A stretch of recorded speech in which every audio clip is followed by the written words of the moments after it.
with having to share a bedroom with her almost 11-year-old stepbrother at her dad's house. Nope. You have new information that your kids may not be safe. It is completely inappropriate for an 8-year-old girl to share a room with an 11-year-old non-biological sibling. Hey, everybody. This is John with the Dr. John Delony Show. So grateful that you've joined us, talking about your mental health, your emotional health. We're talking about everything that's going on in your life, your marriage, parenting, who you're dating, your kids, all of it. If you want to be on this show, we walk with real people through real challenges. Give me a buzz at 1-844-693-3291 or go to johndelony.com/ask, A-S-K. Let's go out to Waterloo, Iowa. What is that on Bill and Ted's Excellent Adventure when he's like, Waterloo, like where would Napoleon be? And they go to that. Oh, yeah, it is Waterloo, Iowa. It's Waterloo. Yeah. Guys, if you haven't watched Guys, it's been a long time since I've seen Bill that and Ted's one. Excellent Adventure, it holds up. It doesn't hold up, but you should definitely go watch it. Waterloo. Let's go out to Waterloo and talk to Alyssa, not Napoleon. What's up, Alyssa? Hello, Dr. John. How are you? I'm doing good. I'm happy to be on your show. I'm happy that you're on the show. What's up? Oh, okay. Well, I'm questioning myself. Okay. Am I enabling or am I being truly a supportive partner? Tell me what's going on. Okay. So I've been with my boyfriend for over 3 years. In the last couple of years, I feel like our relationship has pretty much plateaued. When I do bring this up to his attention, I feel like he weaponizes his sobriety against me. He goes into telling me stories about his past life and reminds me how much he has changed since he has stopped drinking. And I am truly proud of him. I see the work he has put into his recovery. He has done 180 as a person. Yet I come from a family of recovering addicts myself, and I understand it's not a walk in the park. And I'm kind of questioning if I'm staying with them because I'm kind of used to that environment, or I'm just kind of confused right now. Yeah. You've got a lot on your plate, don't you? Yeah. I can hear it in you. So let's move sobriety off the table. Okay. Well, let me ask you one question. How long has he been sober? He's been sober for over 3 years. Okay. Perfect. So let's move that off the table. Four. Let's move it off to the side. Okay. Okay. Have you communicated to your boyfriend what you need in your relationship? Yes, I have. Okay. And I want to do a quick rapid fires. Okay. Okay. And he has told you through roundabout stories about his past that he doesn't really care what you need right now. You should just be proud of him for how far he has come since 48 months ago. Pretty much. That's how I feel. Okay. I want you to live in that context for a minute, because that will inform your next question, which I think you're onto something. I'm very, just astoundingly proud of him for getting sober. Big time. Mm-hmm. And 4 years later, y'all should have been well into maybe round 2 or round 3 of building a new relationship. And you're not. You used some language when you first started talking, which is our relationship has plateaued. I don't like that language because it externalizes relationship. The language I like to use is one or both of us have quit working on this. Because the relationship in and of itself doesn't do its own thing. Like when people say, well, this relationship ran its course, that's bullcrap. We quit working on it, right? Mm-hmm. And so it's often easier to distance ourselves from the work that is marriage, that is long-term relationships, friendships, employment relationships. It's easy to set it over there and put it at arm's length instead of saying, no, one or both of us quit trying. And what I'm hearing you say, and obviously this is just one side of the conversation, is that you stood by him when he got sober, and you probably picked up a lot of slack, didn't you? Yes. And you probably were stuck somewhere in the 4th or 5th ring of hell prior to him getting sober, right? We got together after he got sober. Okay. So. All right. So you missed that part, which is excellent. So you carried a lot of the water, and then he just wants a pat on the head and wants to be able to do whatever he wants to do moving forward. Is that right? I believe. I mean, yes and no. Help me out. I mean, he does turn to me a lot and ask me a lot of questions, and this is where I get a little to the point where I'm questioning things. It's as if he turns to me to be his conscience for him, if that makes any sense whatsoever. Not really. Give me an example. Any kind of a time he faces any kind of conflict or situation or whatever, he always comes to me and discusses it openly with me. And the way he interprets everything is, in my mind, not remotely even close to what the actual situation is. And I sit there and I digest it and just let him keep talking to me. And then when he's done, I kind of talk him through with how I see the perspective of things. And then usually a day or two later, he comes back and he's like, yes, you were right about that. So that sounds like, incredible to me. What's the problem with that? I just feel like there's always chaos. I mean, yet there's not actual. There's a lot. It's chaotic. Give me an example. I mean, walk me through it. Be very specific. Be pretty specific with me. Well, I don't even know where to begin. All right, let me back out. Let me back out a little bit further. Okay. Do you not want to be in a relationship with him anymore? Because if you don't, that's okay. Or maybe you want to. I just feel like I'm getting my needs aren't getting met because I'm constantly having to meet his needs. Okay, there we go. I don't know if he can actually meet my needs because he struggles much. Tell me a few of the needs you've asked him to meet. Just to listen and to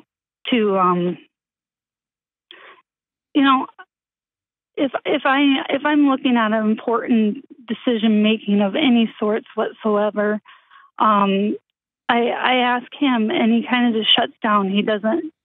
That's your life. You deal with that. I don't want to. That's not me. And so then I'm stuck doing it alone anyway. And it just I just really want that companionship with him to be able to kind of balance each other out. Okay. I 100% agree with you.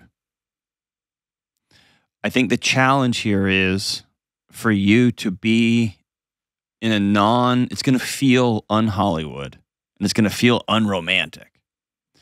But I want you to take some time to be really specific about what that means to you. Because if you're the smartest, most caring person he knows, and you ask him, hey, what do you think about this situation I'm dealing with? It may be that he's a coward and a wimp and is self-centered and only wants to think of himself. That may be a part of it. But it may be that he instantly dumps into his shame lane because he can never be as smart or as good as you. And so when somebody does that, a gift you can give to that person is saying, when I come to you, I trust you, A. B, I value what you have to say. C, I don't want to make this decision all alone. Will you help me? And if he says, no, I can't do that,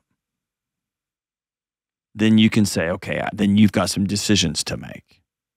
If he says, I feel super scared helping you because I don't want to mess your life up any more than I already have, but I'll give it a try. Man, now y'all are building something completely new. I feel like I have done this approach. Okay. If you have, then I think your original question is a good one.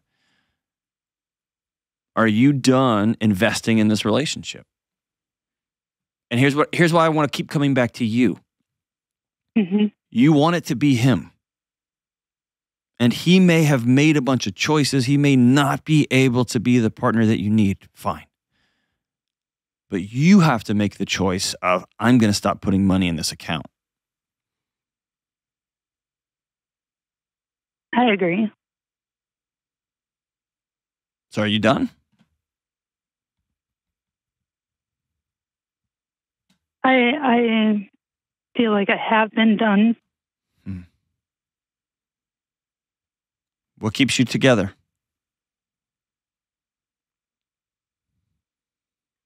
I guess I'm just scared for him. That makes you... Ugh. Do you need him to be well for you to be okay? It's a very common thing when you grow up in the house of people who are recovering or people who have struggled with addiction, is to become very codependent. Your success is relying on their success. I think you just hit the nail on the head. Okay. The person's success you must be most concerned about right now is your success. Because only then can you wade into the mess that is going to be untangling a 4-year relationship, that is going to be separating yourself and allowing him to make the choices that he as an adult can make, and you making the choices that are going to be best for you now and in the long run. But codependency is hard, because it feels cruel to take care of yourself in light of somebody else making poor decisions, right? Right. Have you ever been to an Al-Anon group? No, I have not. I would strongly recommend that. Both for your childhood that you grew up with and for this current relationship. Because what you're going to find is a bunch of people who have really wrestled hard with codependency. Because in many people's lives, there are other ones, maybe in reality, or certainly threatened that they would die if it's not for you. You have to do X, Y, and Z, or I can't make it. It's a heavy burden to put on somebody 24/7, 365. But I want to say something really firm to you, okay? Okay. If this relationship is not good, and I have a sense in my guts that you're hedging your bets. You're not. It's not great, is it? No. In fact, it's less than not great, isn't it? You're correct. Okay. Are you safe? Yes, I'm safe. Okay.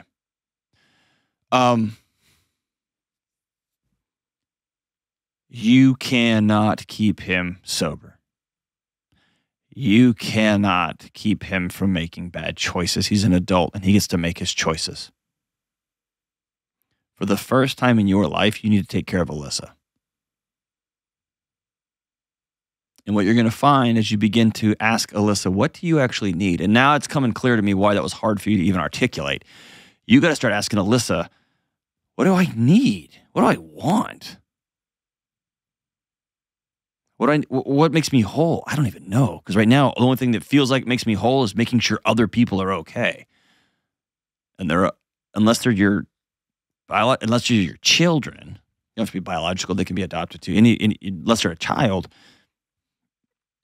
you can't. That's a scary, hard thing. Whew.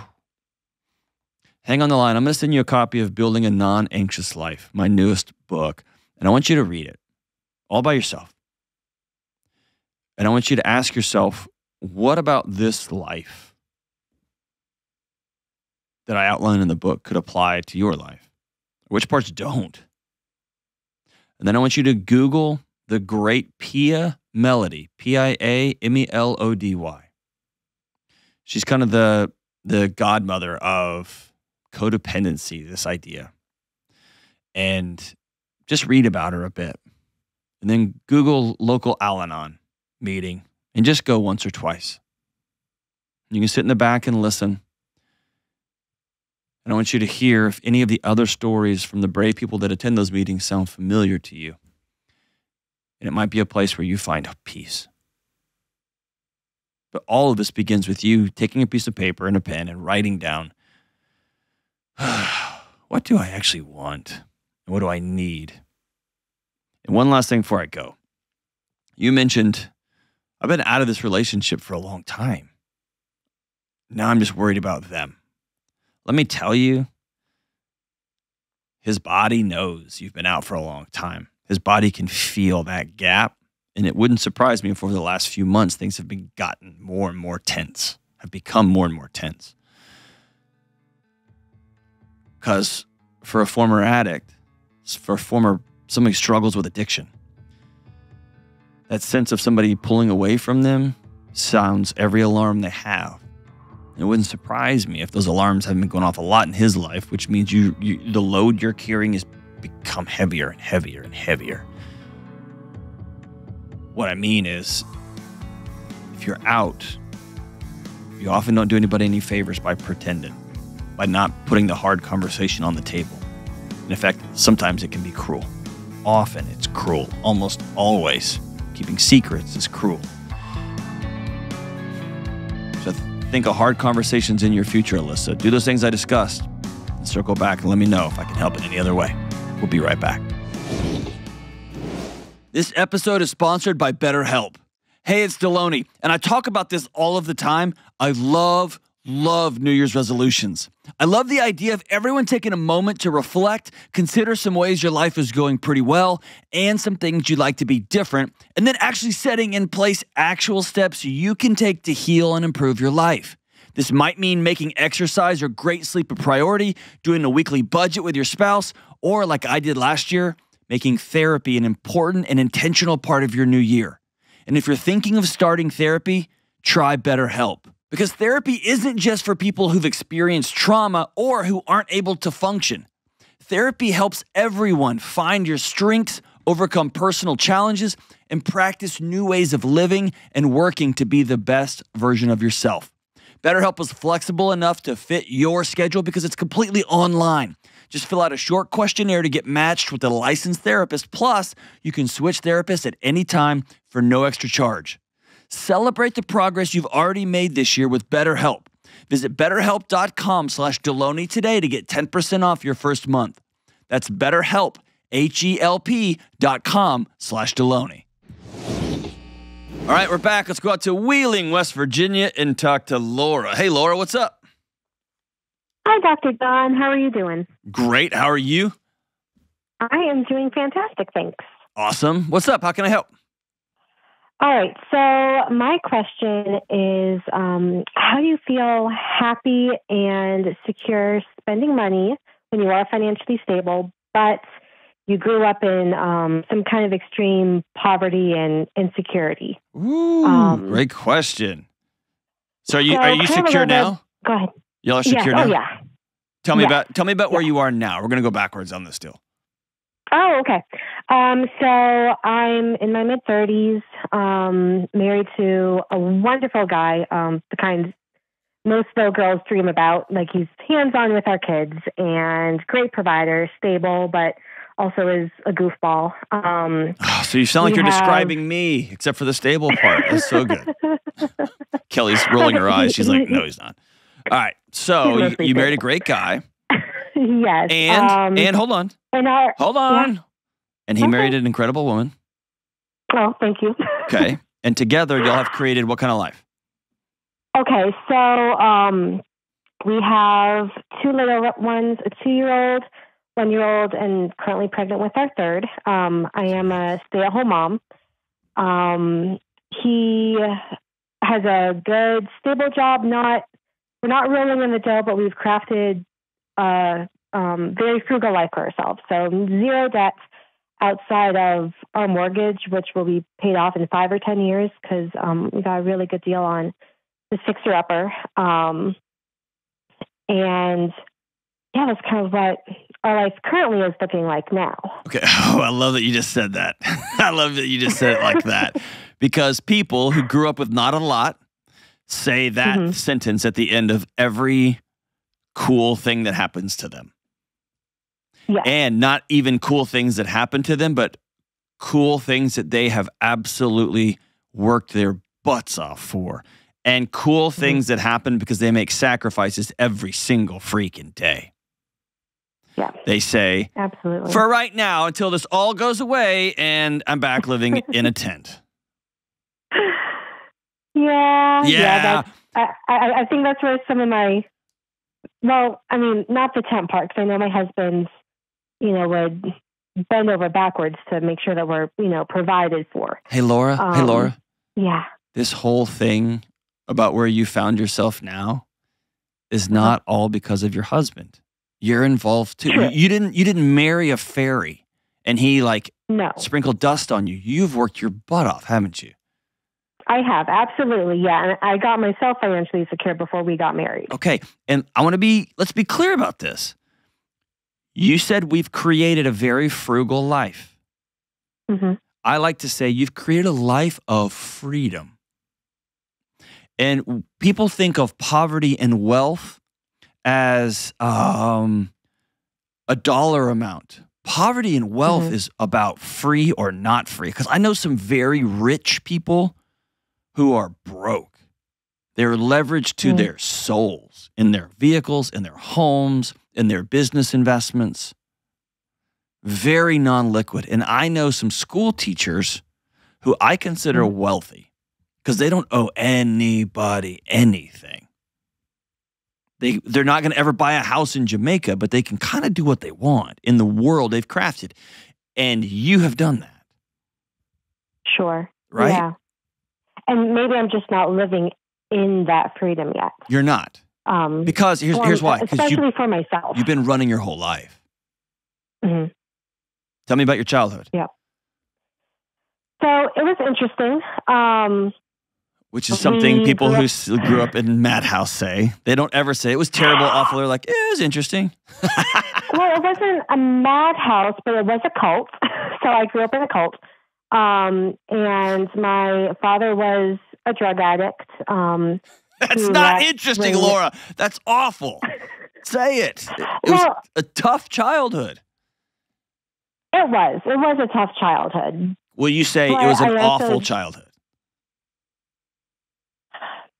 I wouldn't say it was awful because my mom worked real hard to make sure that we were shielded from so much.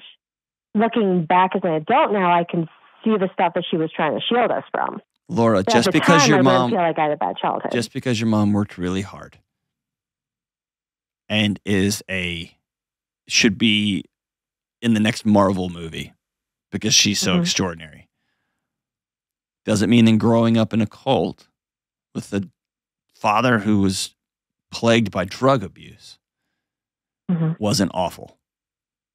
True. That's true. A cornerstone of you finding this peace that you're chasing that's so elusive to you is choosing reality. Yeah. And both things can be true. Okay, that's fair. Is that fair? Yeah, absolutely. Because I can be a real jerk right now and say your mom should have moved you 7,000 miles away from that. True, yes. And she did. I have worked through some therapy and, with some issues I had, in relation to that. Oh my gosh, you're so good at the vague game. But listen, almost all of us, our parents were both and. Mm-hmm. And I know my kids are going to have both and parents too. Oh yeah, right? Mine too. So it's important to speak truth. It's awful.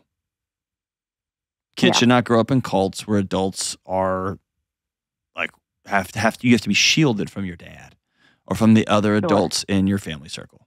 But fair enough. Was money really tight and tough? Yes, especially when my dad left and then shortly after my mom did get us out of the cult. That was kind of all one big kerfuffle.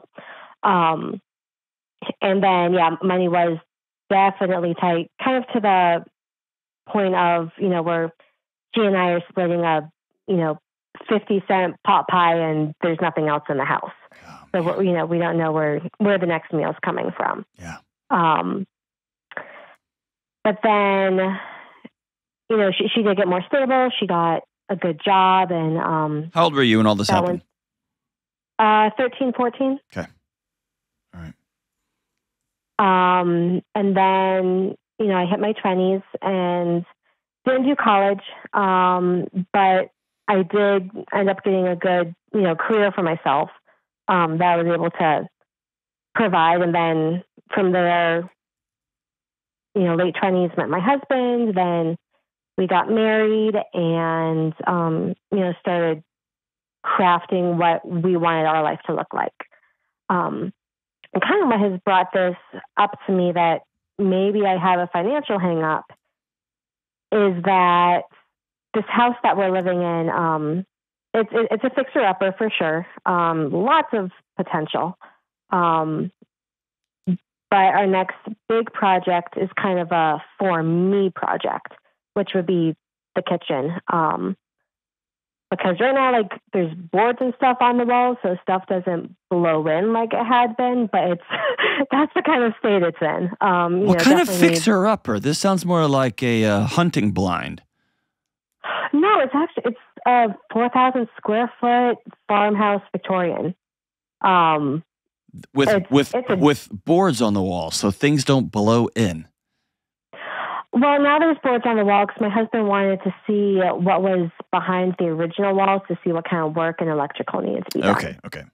All right, so I'm going to give you a couple of thoughts here, okay? Okay. Number one, a kitchen is a heartbeat. It's the chest cavity of the family. This is not just for you. That's like your husband saying, hey, I don't want to do something like too, him being a craftsman, him being a cabinet maker and being like, I feel guilty about buying screwdrivers and drills and a saw. Like, no, dude, that's... And I have no issues with spending on that kind of stuff. Of course you don't, but that's his job. Yeah. And you've taken the role, you quit your career, and you've taken the role as homemaker. And this is the chest cavity of your family. This is where the heart beats. Yep. Build a nice kitchen for your family. Don't borrow money. Don't chain yourself to a credit card company to get this done. And that's the thing, we have the money for it. But I'm like, well, what if we have another baby and we need to get another vehicle? In my brain. Here it is. You're never going to find peace until that what if machine can finally be put to bed. Okay.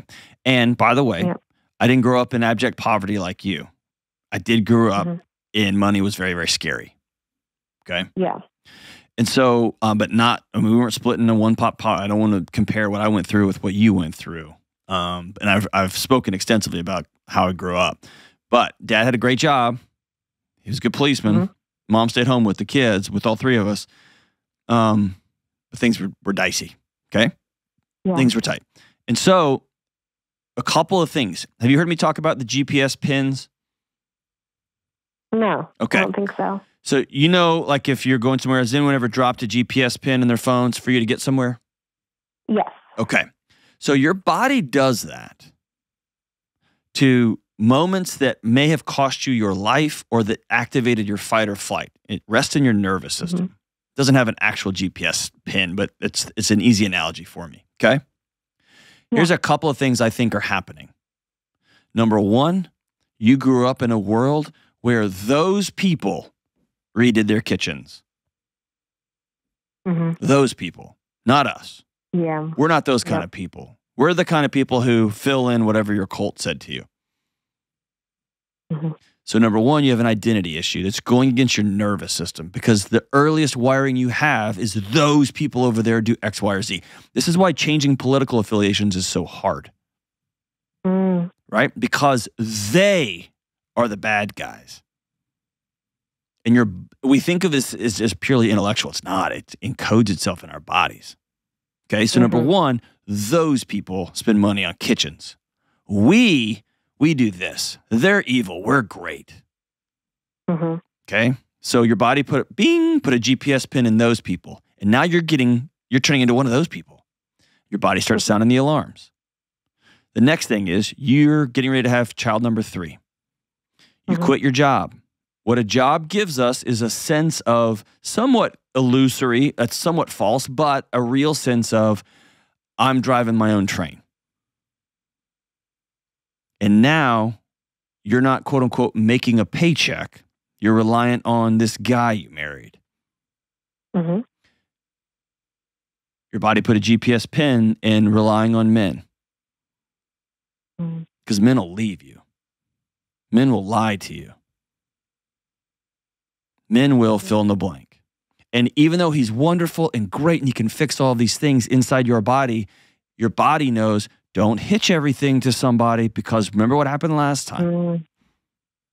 That's number 2. Number 3, money could all go away. It could. It could. Do you guys have an emergency fund where you're your own bank? Yes. Oh, yeah. How much? Like worth of months of expenses?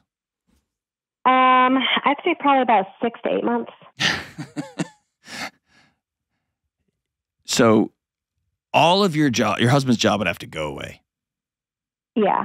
And you would have to not work. And he would have to not work for 6 to 8 months before you had to borrow a penny. Yeah.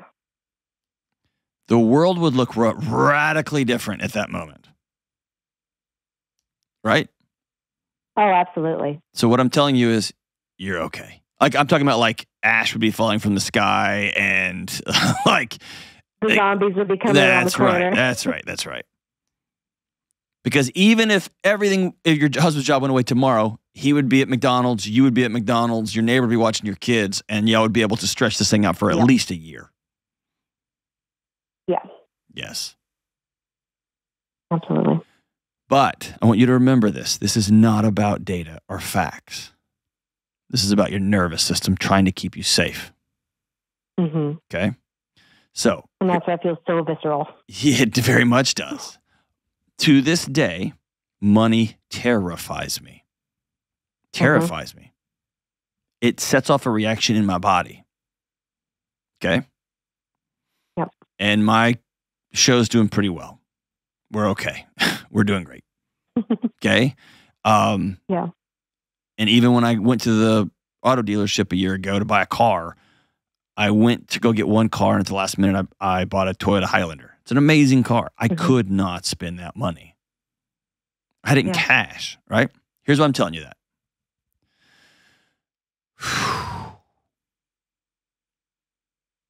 You got to make peace. Does your husband love you? Oh, yeah. Does he make a good living? Yes. If his job went away, would he go get another job? He's that kind of man? Oh, yeah. Are you a good mom? I am. Have y'all created a world that is completely different from the one you grew up in? 100%. Okay. Your body's always going to be trying to solve for what it knows. And what it knows is chaos. And what it knows is, And so every time something new comes along, like stability, it's going to try to drag you back. And here's the word I want to give you. And it's bananas. It's practice. It's practice. Okay? Do you have a thoughts journal? I wish I had a better name for it. I'm going to come up with a better name for it someday. I have about 50 of them that I started with my ADHD and then didn't continue. Okay. Very good. Awesome. Just like my house. All right. All ADHD is, by the way, is a body's response to chaos. It's trying to wrangle with it. Yep. Okay? So if you're watching this on YouTube, I have one right here with some stickers on it. I have Sub Pop, which is the record label that launched Nirvana, among others. Yeti, because I want to advertise for a cooler company. Michael Easter's 2% Club. I got this, and I carry it with me everywhere. You know what's mostly in it? Me writing down thoughts to get them out of my body and out of my head, and to ask myself this one question: is this true? We're going to run out of money. All right, I'm going to write that down. Is this true? Now we have 8 months worth in the bank. We're good. People who spend money on kitchen remodels are greedy, unbelievable. They're capitalist pigs. Is that true? No. Will my family be blessed and honored by the great kitchen? Yes. Will we be able to honor and bless people to let them come into our giant home and stay when they don't have a place to go? Yes. Will this be a warm place for my husband to come home to every night? Yes. Will this be a place that my kids are going to bring their kids home to? Yes. Right? That's you practicing. Absolutely. Okay? Here's a third thing I want you to keep in mind. It's this idea of ratios, okay? Ratios is what transformed my life. My friend Dave Ramsey taught me this. Dave grew up without a lot.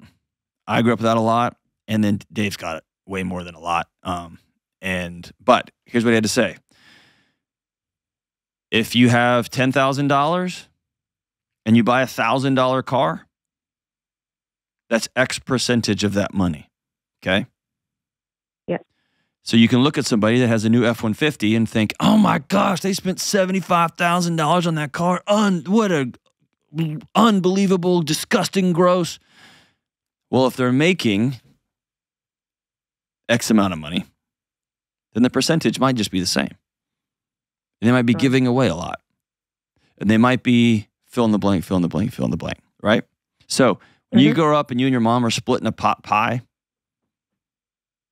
that's X percent of how much money you brought home that month, right?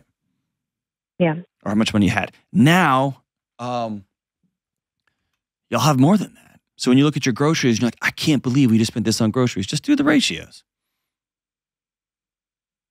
Just do the ratios. And as long as those ratios don't get out of whack, you're going to be okay. And here's the last thing.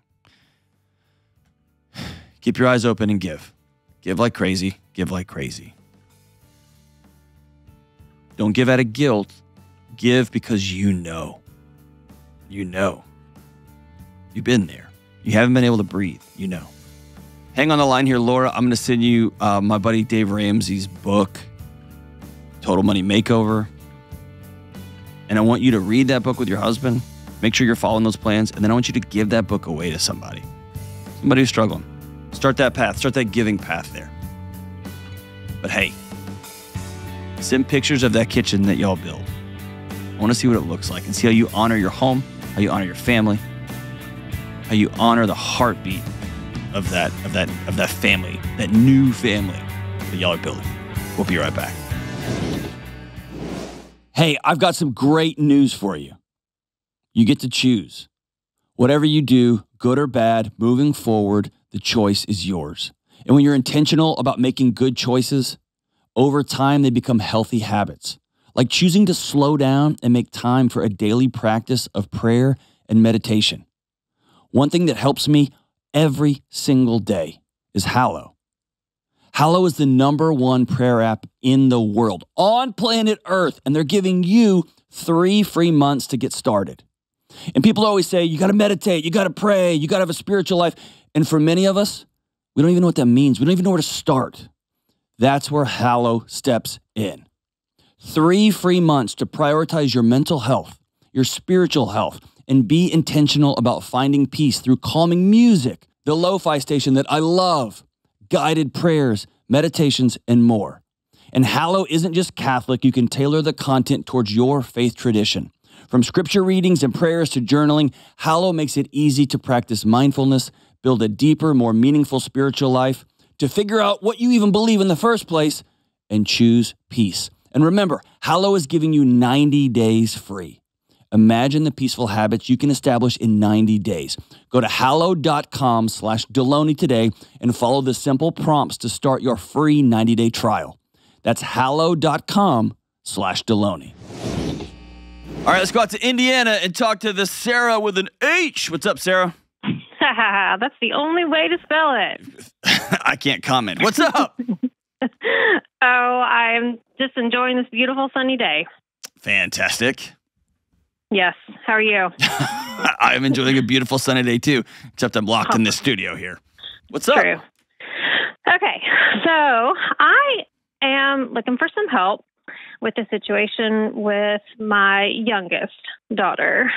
I am wondering who can help me advocate for her. She is having to share a bedroom with her almost 11-year-old stepbrother at her dad's house. Nope. Out. Well, I agree with you. But let me tell you this. So simply asking her dad to make a change in room arrangements, which is where I started, it hasn't worked. And with other things that have come up, it seems that makes him dig his heels in even deeper in resistance because I ask. Call your attorney. Call your attorney today. Well, let me. Okay, tell you, I'm getting all fired up about it. All right, I know. All right. I'll be quiet. I get fired up too. So like having, when her dad. So let me tell you another. Can I just tell you another story, another situation? Sure. Okay. So, I have 3 kids. They're now 16, almost 14, and almost 9. And when the 16-year-old was 14, I found out that my ex-husband was letting him drive his Toyota 4Runner around public roads, like not down backcountry roads, not, in parking lots, like to and from church, to and from the grocery store. And I called my attorney at that because I pick my battles, and that to me was red waving flag. And I really felt like the legal system failed me. It just didn't go anywhere. And so this is why I'm asking you for help. And I hear you say call my attorney, but my experience when things have happened, and there's another kind of other thing brewing too, I have asked him to not allow our almost 14-year-old, the girls both turn a year older in February, so they're very close. But he owns a golf cart, and he allows her to drive it around, and she drives it onto a busy road that goes between neighborhoods. I have jumped up and down, no. And I have told her, no. I don't get anywhere with him. So I feel very powerless. When you called your attorney, did you call your attorney as though you were calling the police, or did you call to alter the custody arrangement? The attorney that I used a different attorney at that time than I did with my divorce. Okay. And she kind of treated it like we can't do anything because it's after the fact. That's completely... All right, here's what I know.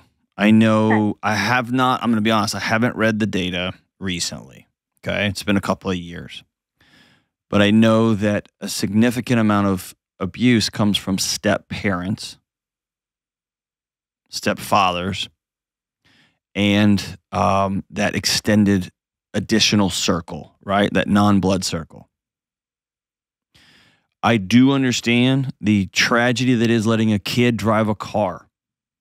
Probably what I would do in the future is call the police and tell them there's a 14-year-old driving a vehicle right now and have the kid arrested, and then it would go back to dad. But I tell you all that to tell you, because I'd much rather my kid get arrested. And by the way, they're not going to get in trouble. They're 14. The adult is the one who put them in the car. I'd much rather my kid get arrested than get hit. Right? Yeah. But all that to say, you have new information that your kids may not be safe. In those 3 instances, it is completely inappropriate for an 8-year-old girl to share a room with an 11-year-old non-biological sibling. Period. Period. You're not crazy, okay? You're not crazy. I know. It's never okay to let children drive vehicles. Right. Now, like the golf cart thing in these little golf cart neighborhoods that are popping up all over the place, that's a different conversation. We'll just have that conversation later. Let's just talk about the original one that you're talking. Like what you're telling me is the courts looked at the facts, gave dad custody arrangement A and gave you custody arrangement B. You all signed it and you left, or the judge ruled on it and you left. Now you have new information. Yeah, I mean, the landscape in our lives is totally different. I mean, we've been, we separated almost 5 years ago next month. I moved out, I bought a house. We've been formally divorced for 4 years. At that time, there wasn't anyone else in the picture. He pretty quickly got remarried and she brought 3 kids into the picture. So, there's 6 kids and 2 adults. And, I try to be respectful of my children. When they're here, I don't nitpick them for information, but when they talk to me about it, I listen very open ears. I think the thing with my daughter, the rooming non-biologically related children, and especially of different genders, that bothered me. Just if you put it down on paper, it's like, no. But she came into, when they all were at my house, she came into my son's room. We were all hanging out in there. And she just was ready for bed. She had on one of my t-shirts. It was just a long t-shirt. And then she came back in there and she had the shirt off and she was just wearing her underwear. And I was like, what's up? And she said something like, well, if boys can do it, girls can do it too. And I was just like, my mom's spidey senses just kind of went off. And I thought, that's different. That's weird. That's kind of not sitting right with me.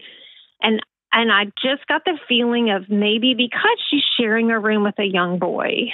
And not to say that I don't think, and when I've asked her, she doesn't say that anything is going on, and I don't name him specifically. And they have gone over safe touch curriculum. They actually are talking about that in her school. But I'm also just not a dummy. All right, Sarah, listen to me, okay? Yeah. I'm just telling you this from a parent of an 8-year-old girl. No. Right. And here's how I would handle this if I were you. You've been burned by the system before, okay?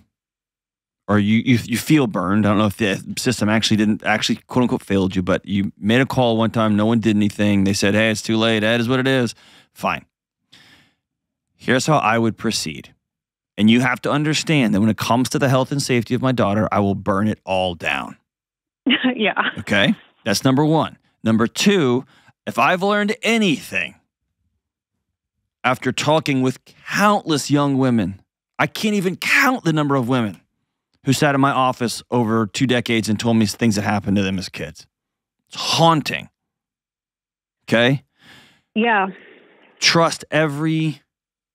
I would much rather you trust your gut and be wrong than trust your gut. Then have this feeling that something's not right. And then you're like, well. And so here's how I would handle it. I would tell my ex, I need you to know, I am going to call everybody on planet Earth. Everybody. CPS, Child Protective Services, an attorney to try to get new custody arrangements. I'm going to call the police. I'm going to call the school counselor. I'm calling everybody. I'm also taking our daughter to a child counselor. Hopefully she's seeing somebody anyway about the integration with a different family. And you're going to ask for a forensic interview. Tell her, I found out she is sharing a room with an 11-year-old boy that's a stepbrother. And suddenly things have just changed with her. Okay? Yeah. Also, I would contact the school and ask them to keep their eyes open. Okay? Yeah. Now, let me ask you this. This is a very personal question. Have you experienced this before when you were a kid?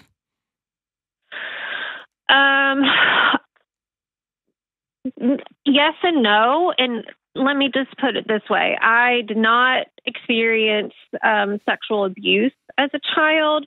When I was similar ages, my brother and I were my grandparents were visiting, and so we got kicked out. It was like a family event, whatever. We got kicked out of our rooms, and so we were bunked up in a bed one occasion, and it was kind of like, what happens if we touch parts? So it's bothered me. Mm-hmm. He and I talked about it, and we both had that guilt and shame from that experience, Mm-hmm. but I did not have any sort of repeated sexual abuse or trauma. How old was he? He was 11. How old were you? 7. But I came to find out after that he, younger than that, when we lived in a different place, that he had been a victim of, from neighbors, that he had been sodomized and raped by kids in the neighborhood. And he had been through a lot of trauma that he still, it's something he has a lot of struggle with today. But Sarah, and Sarah, he's not on the phone with me today. You are. No, he's not. Yeah. What happened to you was wrong. For sure. No. What happened to you is wrong. Oh, and my ex-husband, he did. Let me, you don't have to go into it all. You know what I'm talking about, right? No, I do. And okay, hold on. You know. Okay. So listen. The alarm's going off inside of you. Please listen to them. Okay. They are. I also am just afraid of not because I don't want to protect my kids, but there's a part of me that is just afraid of taking on that battle with him because of the emotional abuse and all that went on in our marriage. Sarah, if you don't stand up for your daughter, who's going to stand up for her? I know. What happened to you was wrong. What your husband did to you, your ex-husband did to you, was evil and wrong. And if you notice, I didn't tell you to take him on all by yourself. I told you to kindly let him know. I wouldn't say kindly, to let him know you're bringing in everybody you can. And I'm willing to accept any nonsense you want to throw my way, because what happened to me is not going to happen to my daughter. True. And maybe your alarms are more sensitive than others because of what you've experienced. Great. I'm still going to listen to them anyway. Yeah. I grew up in Houston where there were hurricanes all the time, and I'm the weekend after a bunch of tornadoes that just came through town here in Nashville. When the sirens go off, I overreact because I've been there. Yeah. Right? I've been there. Right. And a lot of people lost everything this past weekend. Right? Yeah. And so it's not that my alarms were wrong. They just were off this time. Fine. But I would contact a therapist. I would contact the school. I would let him know if this boy isn't out of that, if they're not in different arrangements, by the end of today, you're going to call Child Protective Services and let them know exactly what you've went through, what your daughter has said. And will it cause a stir? Abso-freaking-lutely. Will your daughter at 8 years old maybe say, Mom, I had to go meet with so-and-so and this, that? Maybe. Will your ex-husband talk crap about you to your daughter and she's going to repeat some of it to you? Maybe. Probably not, but maybe. Well, I think that already happens. It does. But I want you to ask the question, if you don't stand up for her, who will? Yeah. Who will? Okay? Yeah. Will you call a counselor by the end of today and set up an appointment for you and your daughter? Yeah, sure. I mean, Okay. I have established myself and my other daughter already at a place, so Okay. I can do that. That is easy. I want you to call and ask for a forensic interview because you think something may have happened. Okay. And you can tell them, I have my own childhood experiences with this, so I may be overreacting, but this stuff happened and every alarm I had went off. Okay. And I want you to, I mean, I wouldn't run from it. For the sake of my 8-year-old daughter, I'll burn it all down.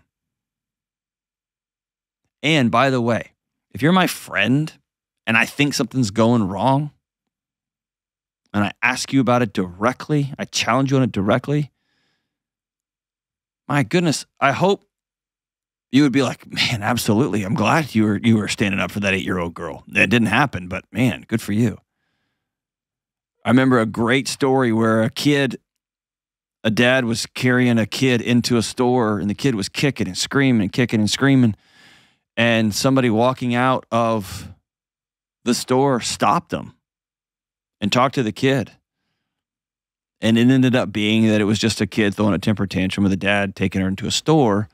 But the dad, instead of getting mad and indignant, told the stranger, hey, thank you for getting involved.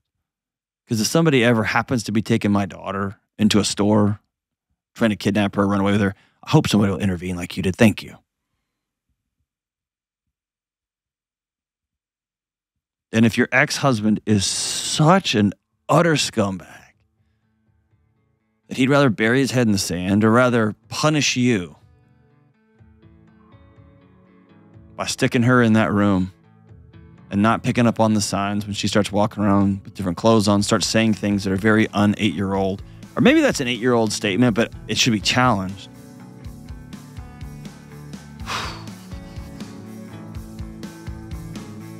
Man.